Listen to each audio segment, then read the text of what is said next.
오늘의 성경은 마태복음 7장 13절에서 14절까지입니다. 함께 봉독하시겠습니다. 좁은 문으로 들어가라. 멸망으로 인도하는 문은 크고 그 길이 넓어 그리로 들어가는 자가 많고, 생명으로 인도하는 문은 좁고 길이 협착하여 찾는 자가 적음이라. 아멘. 그래서 찬양가 목사님 은혜 받으시기 바랍니다. 오늘 설교 제목을 한번 큰 소리로 말씀해 볼까요? 생명으로 가는 소금길. 네. 지금 이 코로나 상황이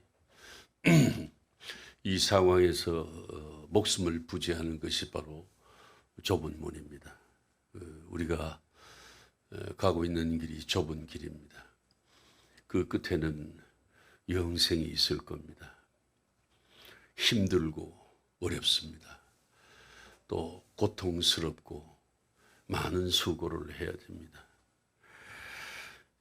여러분 아마 고진감래라고 하는 말 많이 들어보셨을 거예요. 쓴 것이 다 하면은 단 것이 온다.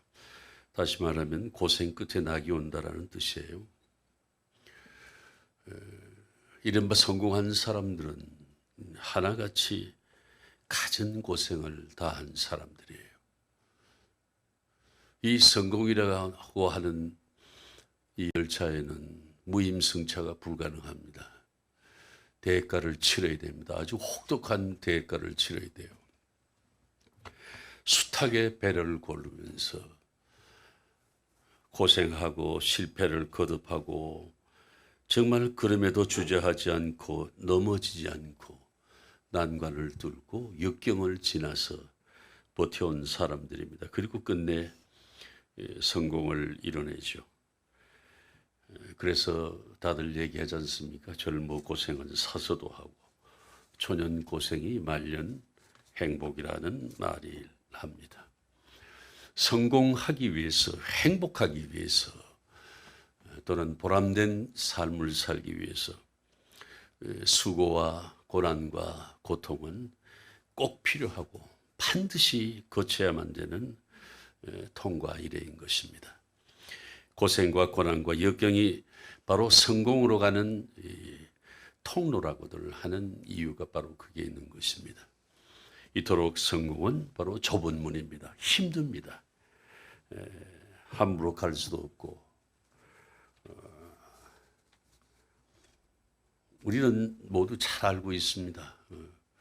오늘 또 신앙 고백을 했습니다마는 하나님은 우주 만물을 창조하시고 전지전능하시고 절대적 능력이 계시고 또 절대적 은총을 우리에게 주신다. 이거 알고 있습니다.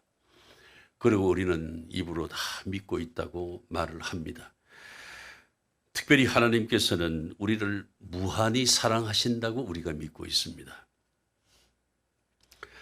하나님이 사랑하시는, 한없이 무한하게 사랑하시는 존재가 우리인데 왜 우리가 고생을 해야 되는가?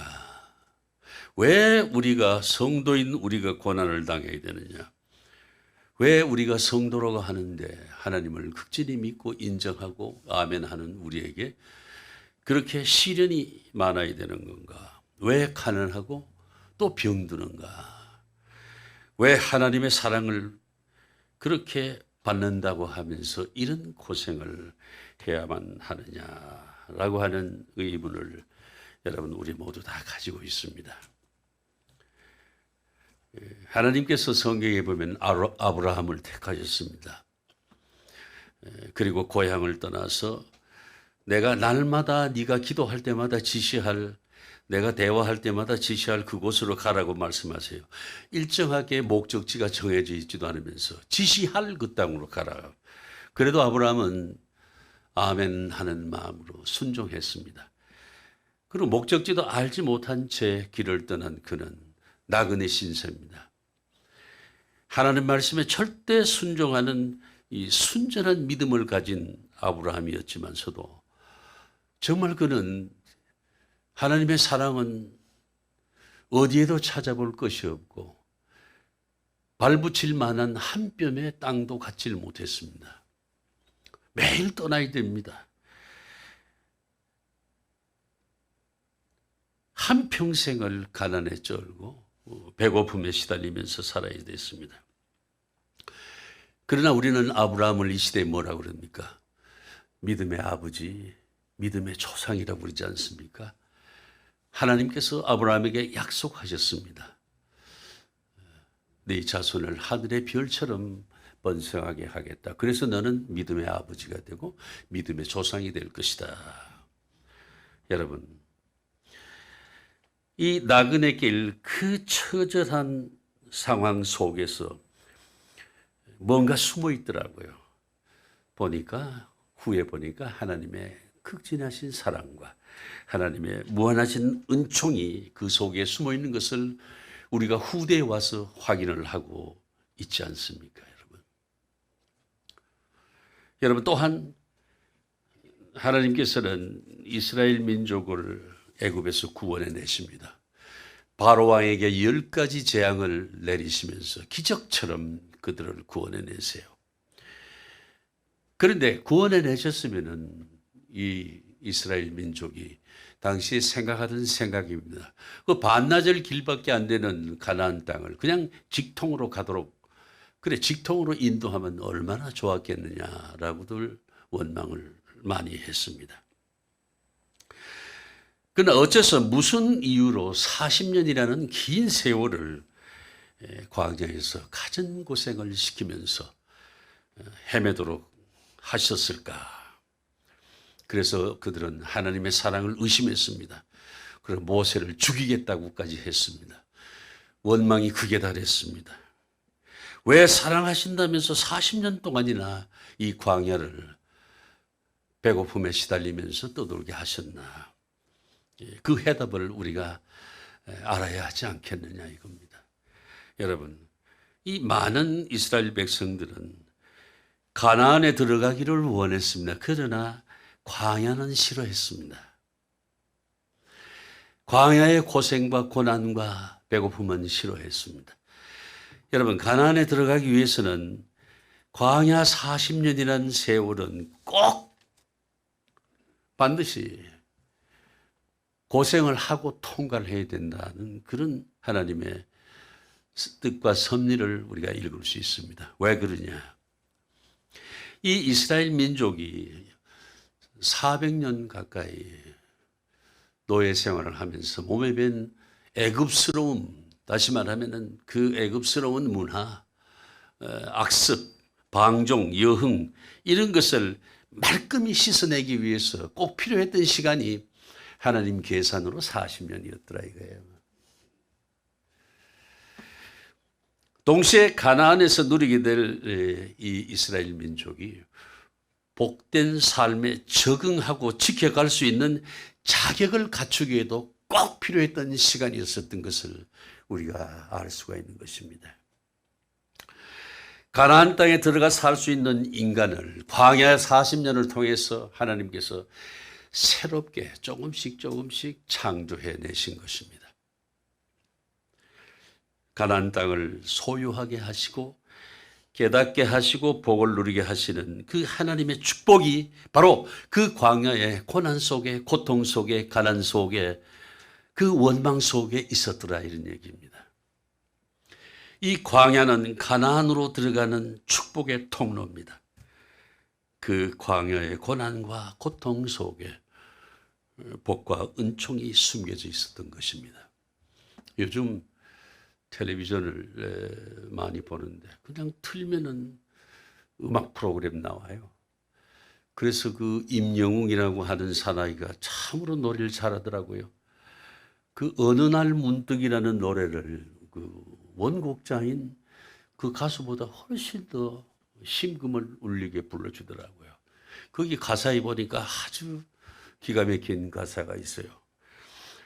사랑 속에 이별이 숨어 있는지를 왜 몰랐던가 이겁니다.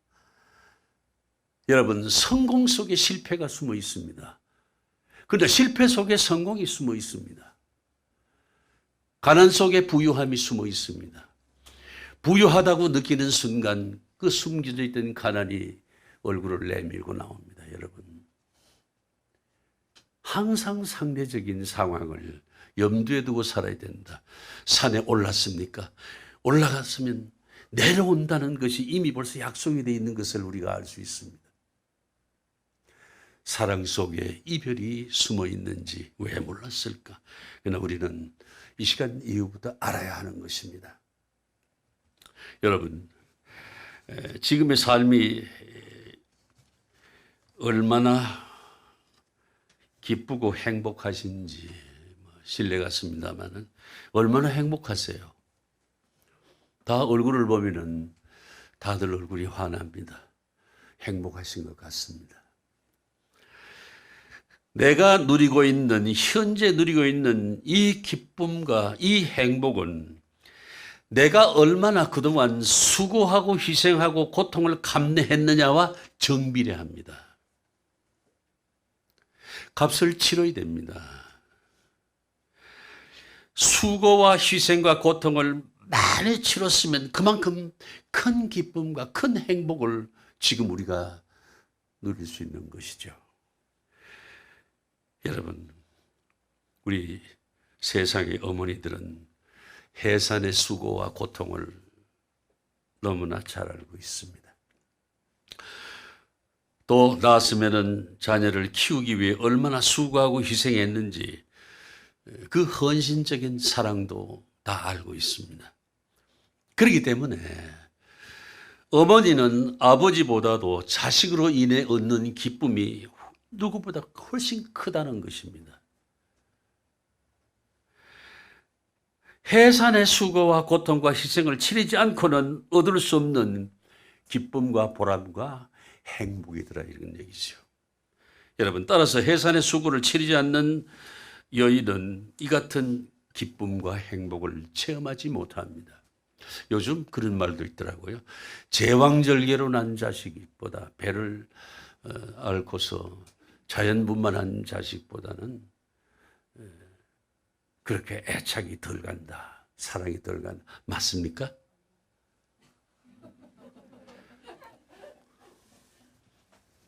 해산의 고통과 수고를 얘기하려다 보니까 아마 그러한 추측도 가능하리라 생각합니다. 여러분, 디모데전서 12장 15절에 이렇게 말씀합니다. 그러나 여자들이 만일 정숙함으로써 믿음과 사랑과 거룩함에 거하면 그의 해산함으로 구원을 얻으리라는 말씀 있습니다. 여러분, 구원을 기쁨이라고 한다면은 여인의 기쁨은, 여자의 기쁨은 해산함으로써 얻어지는 것이다. 이렇게 성립이 되겠습니다. 해산은 왜 그러냐? 생명을 건 어머니의 희생입니다. 헌신입니다. 죽을지도 모릅니다. 따라서 여성의 기쁨과 행복은 생명을 건 희생에서 얻어지는 것이다. 엄청난 희생과 수고가 그 가치를 만든다는 것이죠. 그 가치는 피와 땀과 고통과 희생에 정비례한다는 것을 우리가 알아야 됩니다. 무임승차는 없습니다. 오늘 본문 13절 말씀 봉독해 보실까요? 자, 시작.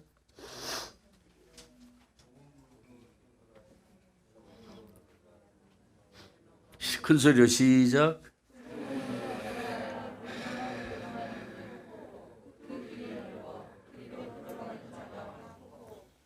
왜 하필이면 좁은 문이냐? 넓은 문도 많은데. 뭐 군자는 대로행이라고 그러듯이 큰 길도 넓은 길도 참 많은데 고속도로 달려보니까 참 좋게 한데 왜 좁은 길로 가라 그러냐?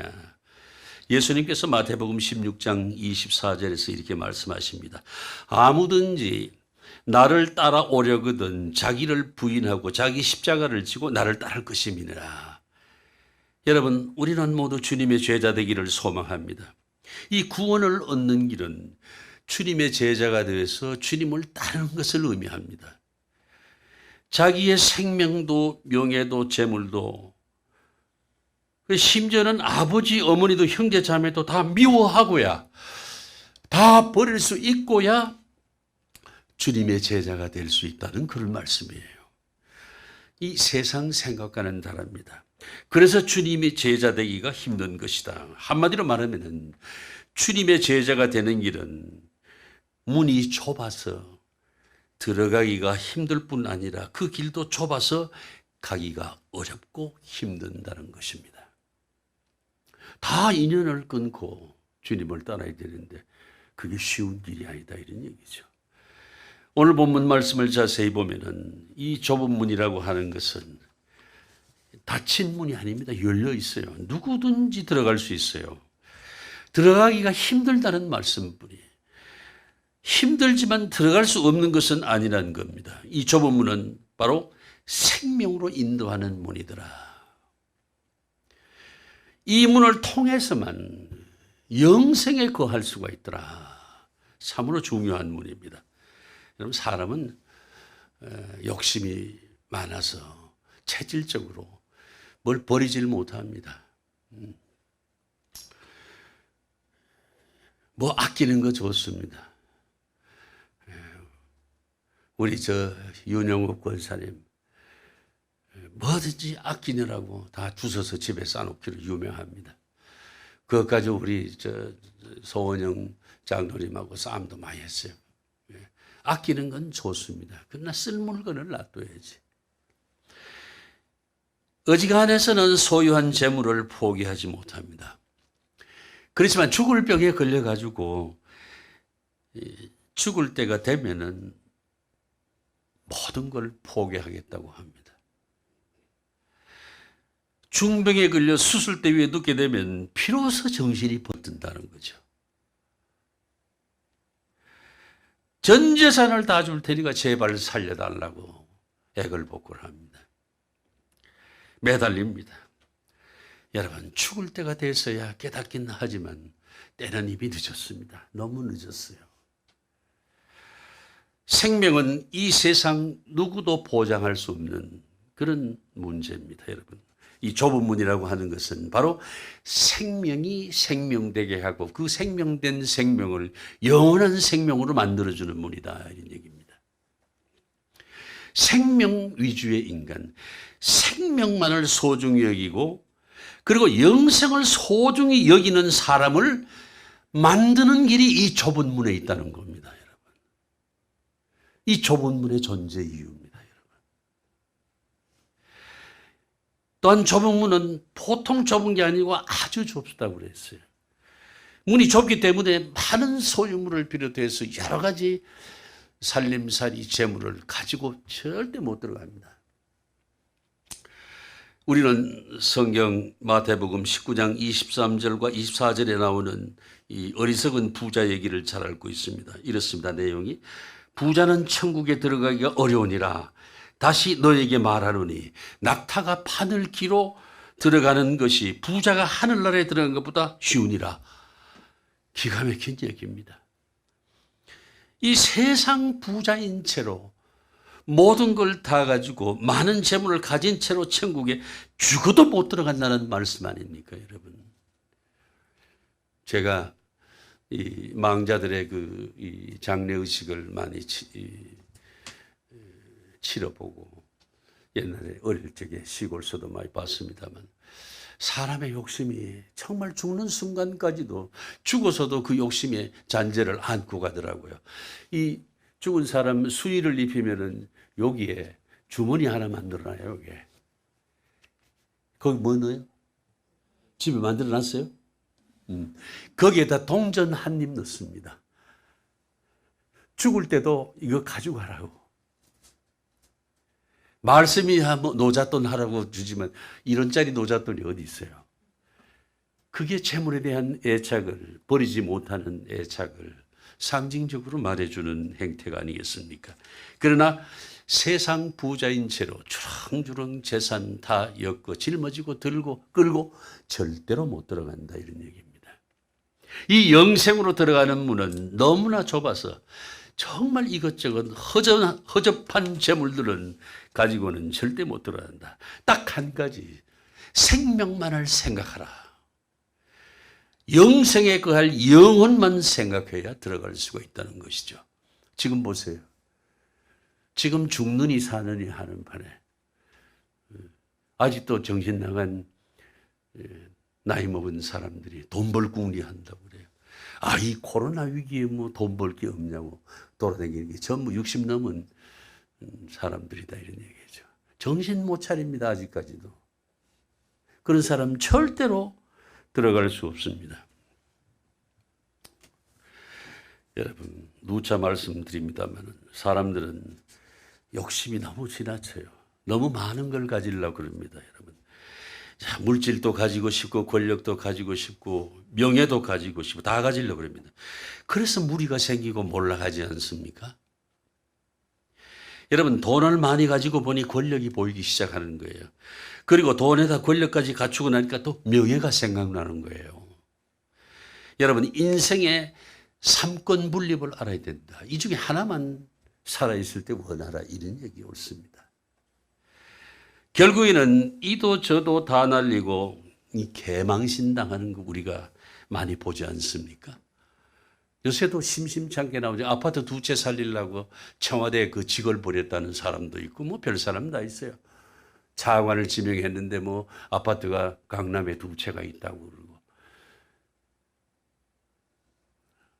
못 버립니다, 여러분. 이 재물에 대한 욕심, 이것을 끊기가 그리도 힘이 듭다. 그래서 좁은 문이 들어가기가 힘든다. 좁은 문으로 들어가라. 하나만 가지고 들어가야 통과할 수 있다. 가장 중요한 것, 영원한 생명 그 하나만을 생각하고 들어가야 좁은 문으로 들어갈 수 있다. 이 말씀인 거예요. 독일의 문호인 헬만 헤세가 이런 말을 했어요. 사람에게는 3가지 유혹이 있다. 육체의 욕망, 잘난 체하는 교만, 그리고 불손한 이기심이다. 여러분, 육체의 욕망과 교만, 그리고 이기심은 이것은 인생에서 망조를 부르는 거예요. 이 3가지 유혹은 인생에서 삼가야 할 실패하는 인생의 3대 덕목이라고 불러도 과언이 아니다 이겁니다. 이 3가지 유혹들만 모른 채 해도 정말 자유를 누릴 수가 있습니다. 마음이 가벼워집니다. 영혼이 자유롭고 홀가분해진다는 말씀이에요. 인생이 행복하기 위해서는 이 유혹들을 과감히 떨쳐버린 이 영혼이 자유하면서 행복감이 얻어진다 이런 얘기입니다. 이것들을 버리지 못한 채 좁은 문으로 들어가려고 그러면은 문 밖에서 서성거리게 됩니다. 기웃거릴 뿐입니다. 맴돕니다. 절대 들어가지 못합니다. 입장을 안 시킵니다. 욕심을 버려야 하고 자존심도 버려야 하고 그다음에 교만도 버려야 하고 불손한 이기심도 단칼에 잘라내고 버려야 됩니다. 그리고 좁은 문으로 들어가라 하십니다. 또한 좁은 문은 고독한 문으로 이해가 되어야 되겠습니다. 많은 사람들이 찾지 않거나 찾는 것을 꺼려하기 때문에 고독한 겁니다. 좁은 문은 허다한 많은 사람들과는 정말 관계가 없습니다. 선택된 자만이 좁은 문을 들어가고자 결심하고 거기 들어가기에 합당한 자격을 만드는 자만이 들어갈 수 있다는 것이죠. 이 세상 사람들은 모두 현재적 무사안일 행복을 추구하면서 그야말로 넓은 길로 가고 있습니다. 그러나 예수 믿는 사람들은 어렵고 힘들고 아주 고독한 길을 가야 합니다. 그게 성도의 길입니다, 여러분. 돈을 갖지 말라는 것이 아니라 최선을 다해 돈을 벌고 그것을 나누라 이런 얘기입니다. 선한 목적으로 사용하다가 그래서 적선을 하고 하나님 앞에 나갈 수가 있어야 한다는 것이죠. 구원으로 가는 길에는 많은 유혹과 비난이 있고 또 핍박이 기다리고 있습니다. 이것이 뭐냐? 마귀 역사입니다. 제대로 두지 않습니다. 나무가 높이 걷고자 하나 바람이 제대로 두질 않습니다. 막 흔들잖아요. 한 영혼의 구원 여정을 포기시키려고 하는 이 무수한 유혹과 시험에 우리가 맞서지 않으면 안 된다. 무사람들의 이런 소리 저런 비난에 마음을 빼앗기는 것은 이 구원의 좁은 길을 가는 사람이 지녀야 할 도리가 아니라는 거죠. 그건 무시해버리라 이런 얘기입니다. 좁은 문으로 가는 이 길은 마귀의 유혹을 단호히 뿌리치고 홀로 가야 하기 때문에 대단히 고독한 문이다, 이런 얘기입니다. 오직 홀로 이 길을 가야 하는 것입니다. 여러분, 본문 14절 봉독해 보실까요? 시작.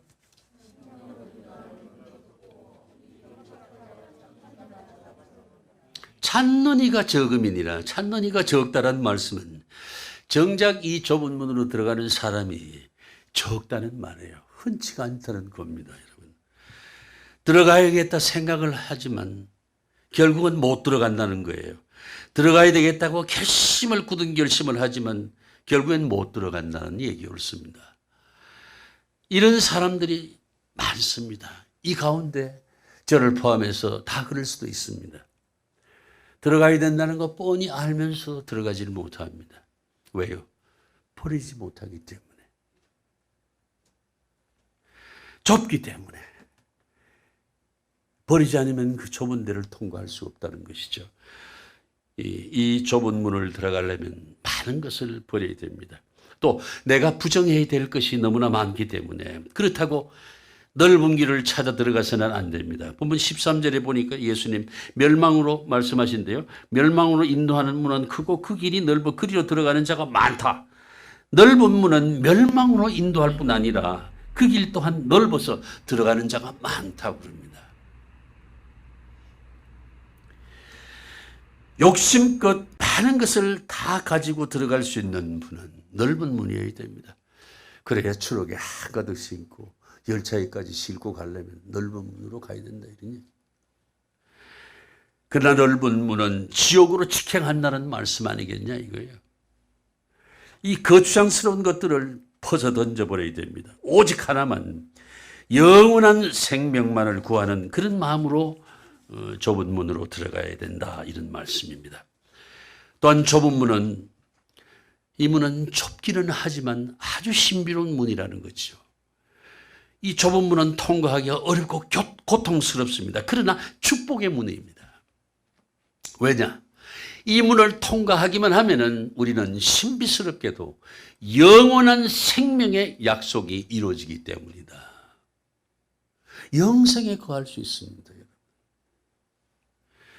영생을 소망하며 우리가 살지만 바로 눈앞에 있는 영생을 바라보면서 들어가는 문이기에 결코 고통스럽지가 않다는 건데 우리는 하나같이 엄두를 못 낸다는 거죠. 그러니까 문 앞에 가서 문을 열고 들어가야 보이는데 문을 열 수가 없으니까 영생을 볼 수가 없다는 것이죠. 영원한 천국을. 좁기는 하지만 모든 것을 다 버리고 다 끊어버리고 아주 가벼운 영혼으로 마음껏 자유를 누리면서 좁은 문으로 직진해야만이 바로 내 앞에, 눈앞에 영원한 천국이 보인다는 말씀이죠. 그래서 이 좁은 문은 신비스럽게도 통과만 하면은 내가 영원히 살 수 있는 그러한 은총을 누리고 살게 된다는 겁니다. 영생의 약속이 있는 이 좁은 문, 이 자유한 문, 내 영혼을 자유케 하는 그런 기적이 이 문에 있더라, 이런 얘기입니다. 또한 좁은 문은 중요한 문제입니다. 고독한 문이지만 그리스도께서 함께 하신다는 것이죠. 그래서 결코 고독하지가 않습니다. 자, 제가 오늘 이 미국 시인인 메어리 스티븐스가 쓴 모래 위의 발자국이라는 시 한 편을 소개합니다. 우리가 생각하면서 큰 소리로 읽어주시기 바랍니다. 시작.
할렐루야. 여러분, 좁은 문 대단히 힘들고 고통스럽습니다. 그러나 주님께서 함께 하신다는 말씀, 주님께서 세상 끝날까지 내가 너와 함께 하리라고 말씀하신 그 말씀을 우리가 생각해야 됩니다. 좁은 문은 나 혼자 들어갑니다. 그러나 좁은 길은 주님께서 동행하심을 우리가 잊지 않아야 되겠다, 이런 말씀이에요. 좁은 문은 또한 회개문입니다.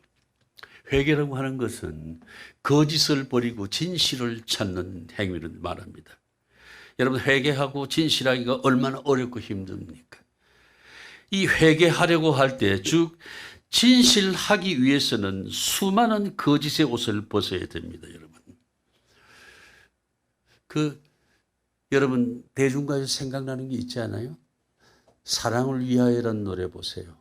그 거짓의 옷을 버렸다, 사랑을 위해서.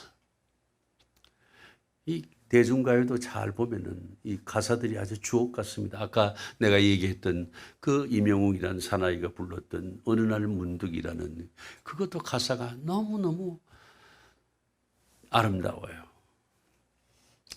버려야 할 진실하지 못한 많은 것을 버리지 못하면은 이 진실의 문, 좁은 문은 절대로 들어갈 수가 없습니다.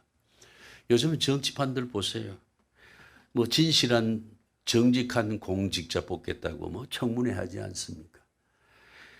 이 도덕성 검증이라는 미명 아래 뭐 가전치부 다 드러내고 부정비리 다 파헤치고 결국에는 발가벗겨서 부끄러운 모습을 보고야만 하는 이 추한 일들이 얼마나 많이 일어납니까? 저는 그렇게 생각합니다. 스스로 솔직하게 자신을 밝히는 사람이 왜 그렇게도 없나 이겁니다. 우선 감추고 봅니다. 그런 사람이 어떻게 공직을 맡을 수 있냐 이거예요. 스스로 진실하기가 왜 이렇게 어렵습니까? 그것은 바로 진실할 수 있는 용기가 없기 때문에 그렇다는 거예요. 좁은 문으로 들어가고자 하는 그런 용기가 애초부터 없는 사람들이다, 이런 얘기입니다. 여러분, 무겁고 어두운 거짓의 옷은 훌훌 벗어버리고 진실로 돌아가면 얼마나 홀가분하고 얼마나 자유롭겠냐 이게. 그런데 아직도 그 욕심의 끈을 끝까지 붙잡으려고 끊지 못하고 있는, 그러면서 아주 추한 변명만 늘어놓는 그런 부끄러운 모습을 보면 참으로 한심하기 짝이 없다는 생각이 여러분 들지 않습니까? 뻔한 거짓말 해가면서 말이죠. 진실에 알몸이 되지 않고는 이 구원의 좁은 문은 절대로 들어가지 못합니다. 또 우리 모두는 특별히 진실한 사랑을 원합니다. 이 진실한 사랑이 얼마나 좁은 문이냐 이게요. 깨끗하고 순결한 사랑을 지키기 위해서는 정말 많은 고뇌와 고통과 인내가 있어야 가능한 것입니다, 여러분.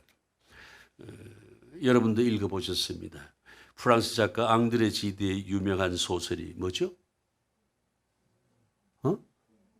좁은 문. 읽어보신 분 손 들어보세요. 읽어보신 분. 다 읽어봤을 텐데 이거는. 저는 이거 아주 어릴 때 읽어가지고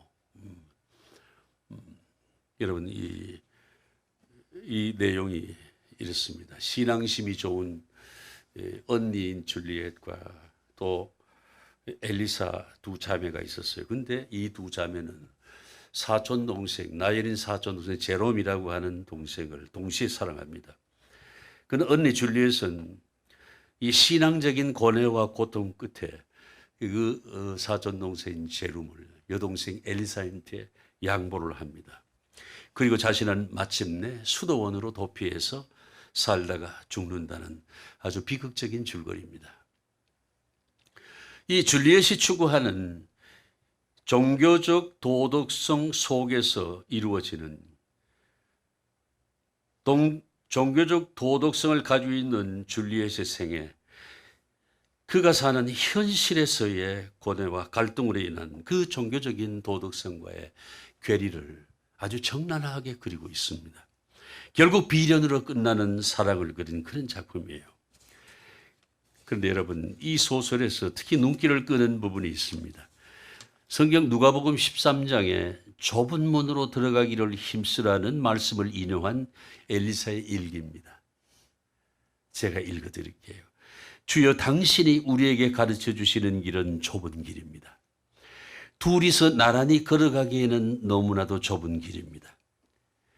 여러분, 사랑이라고 하는, 숭고한 사랑이라고 하는 것은 이 좁은 문과 좁은 길을 통과해야 됩니다. 그런데 그들의 사랑이 이 좁은 문을 통과하기에 너무나 어렵고 가학적으로 느껴지는 그런 내용이더라, 이런 얘기입니다. 진실하고 깨끗한 사랑은 여러분 좁은 문입니다. 숱한 고뇌와 고통이 수반되는 이 좁은 문, 좁은 길이더라, 이겁니다. 여러분, 말씀을 정리하겠습니다. 구원의 문은 좁은 문입니다. 생명의 길도 좁은 길입니다. 십자가의 길도 좁은 길입니다. 예수님께서는 좁은 길을 가셨습니다. 예수님의 제자인 우리도 역시 주님을 따라가려면 좁은 문으로 들어가서 좁은 길을 가야 됩니다. 크고 넓은 문, 여러분 생각도 하지 마세요. 그 크고 넓은 길은 멸망으로 가는 길이다. 오늘 말씀하신 대로 파멸의 길이고 불행한 길입니다, 여러분. 그러나 좁은 문, 좁은 길은 정말 홀가분하고 가볍고 자유로운 길이고, 거기에는 신비스럽게도 그 문만 통과하게 되면은 영원한 생명이, 그 약속이 이루어지는 문이라는 거죠. 생명으로 가는 길은 좁고 협착하여 찾느니가 드물지만 우리는 기꺼이 좁은 문, 좁은 길, 영생의 길을 가야 되겠습니다. 할렐루야. 기도하시겠습니다. 고마우신 아버지 하나님, 정말 감사합니다. 어차피 버려야 할 이 세상의 모든 것들에 너무 집착하지 않게 하시고, 이제 이 코로나 위기를 통해서 하나님께서 우리에게 주시는 그 계시의 말씀이 무엇인지를 생각해보고, 하나님께서 우리에게 향하신 그 뜻과 섭리가 무엇인지를 심히 알아가는 가운데 이 위기를 넘길 수 있기를 소망합니다. 아버지 하나님, 너무나 감사합니다. 우리 앞에 놓인 좁은 문이 영원한 생명의 문이고 구원의 길이고 십자가의 길이며 예수님께서 가신 그 길이기에 우리도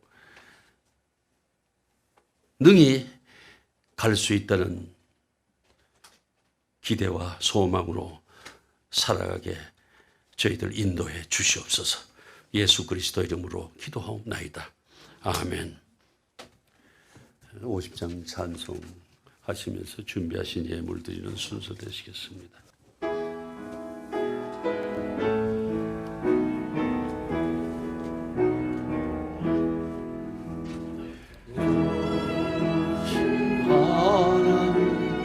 좋으신 하나님, 참 좋으신 나의 하나님,